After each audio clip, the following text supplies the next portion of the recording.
Frank Sinatra's Palm Springs retreat is renovated with nostalgic 1960s interiors. The four-bedroom Twin Palms, which was infamous as a party house during Sinatra's second marriage, to Ava Gardner, features a swimming pool shaped like a grand piano.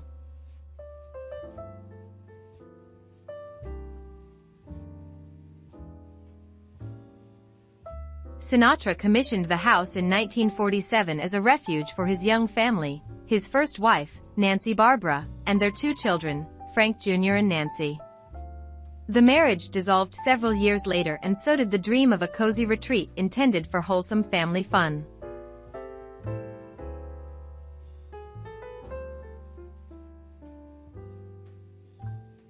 A crack in the sink in the master bedroom is preserved as a shrine to the moment when Sinatra supposedly threw a champagne bottle at Gardner in a fit of rage.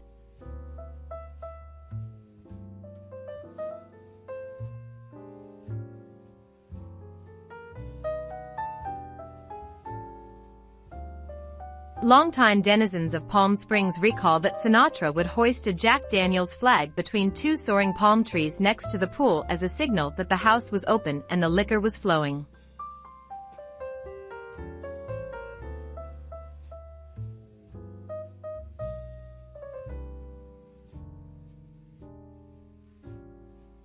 Certain facts about Twin Palms, as the house came to be called, can be confirmed with a higher degree of certainty. Sinatra commissioned the place after he made his first $1 million as a testament to his success as a crooner, heartthrob, and rising star of the silver screen. It was the first residential commission for E. Stewart Williams, a Californian architect whose distinctive style would later help shape the image of Palm Springs as a bastion of classical modernist architecture in California's Coachella Valley.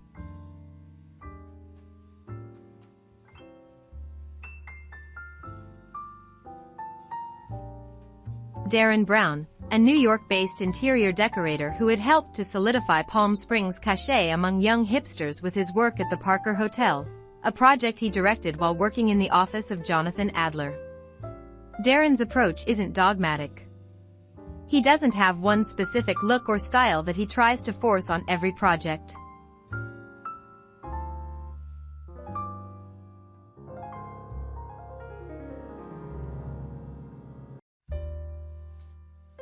For his part, Brown was relieved to find a client with the intellectual curiosity and imagination to look beyond the clichés of mid-century California modernism.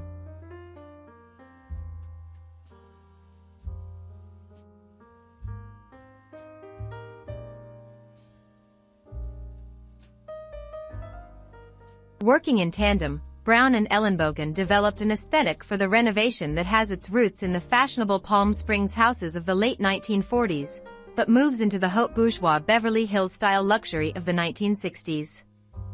The mix of furnishings includes items from Ellenbogen's own collection, as well as pieces purchased at local vintage stores and second-hand shops. The assemblage is unexpected, idiosyncratic yet highly personal.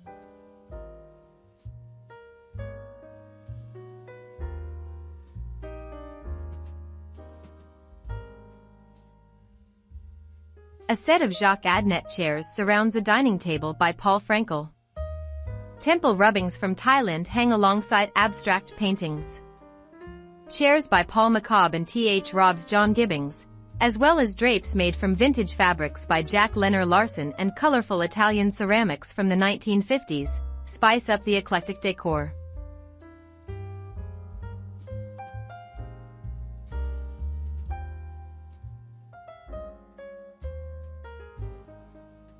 To keep an element of authentic historical texture, Brown preserved the original fixtures in the master bathroom, including the Raymond Loewy taps, and reinstalled Sinatra's recording equipment and sound system, which had been exiled to the garage. The house pays homage to the legend of Sinatra.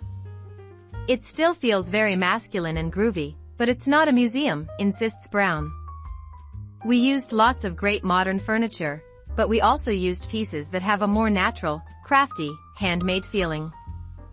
We wanted opulence as well as comfort. The mix says as much about Eric as it does about Frank.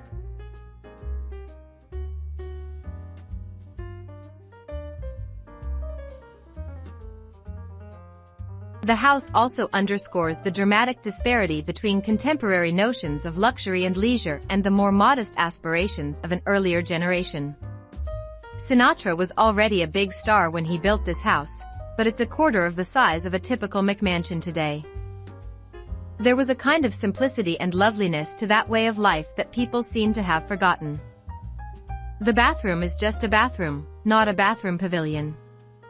Of course, it doesn't hurt that it was Sinatra's bathroom.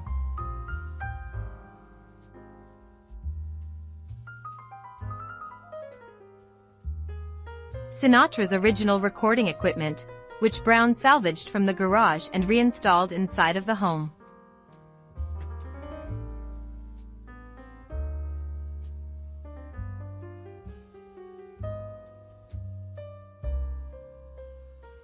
The living room, with a new self-playing piano, has a vintage Paul Frankel dining table and Jacques Adnet chairs.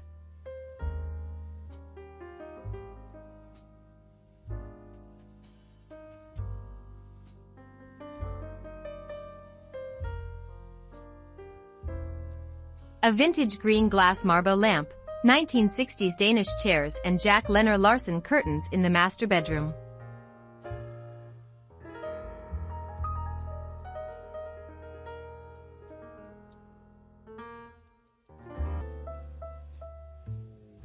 In the second bedroom features a fireplace, as well as wallpaper by Wolf Gordon and a vintage chair and ottoman.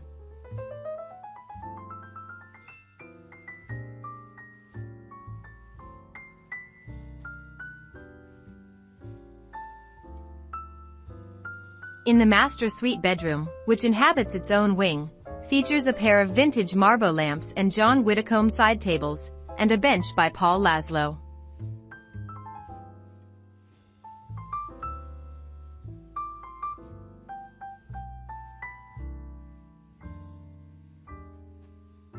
Sinatra met Marilyn Monroe in 1954 while he was still married to Ava Gardner, although some sources suggest they may have first met earlier. He was a friend of Monroe's second husband, Joe DiMaggio. Following DiMaggio and Monroe's divorce, Sinatra accompanied DiMaggio and writer James Bacon to investigate rumors that Monroe was seeing her vocal coach Hal Schaefer. The group mistakenly entered the apartment of another woman, Florence Coates, in what later became known as the Wrong Door Raid.